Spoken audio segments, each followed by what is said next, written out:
करायचं. तुम्ही उठा, तुम्ही पाणी घेतलं तर आम्हाला आधार येतो ना. तुम्ही आधार द्यायला तर आम्हाला चालता येणार आहे, नाही तर चालता आम्हालाच येणार नाही तुमच्या आधी. त्यासाठी तुम्ही आधी पाणी घ्या. तुम्हाला पाणी भरायचं काय करता येते तेवढं करा.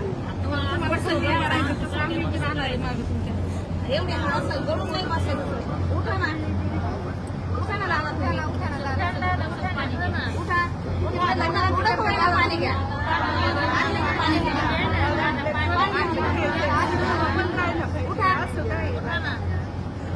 थोडं पाणी घ्या.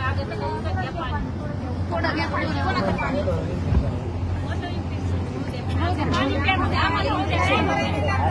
तुमचं काय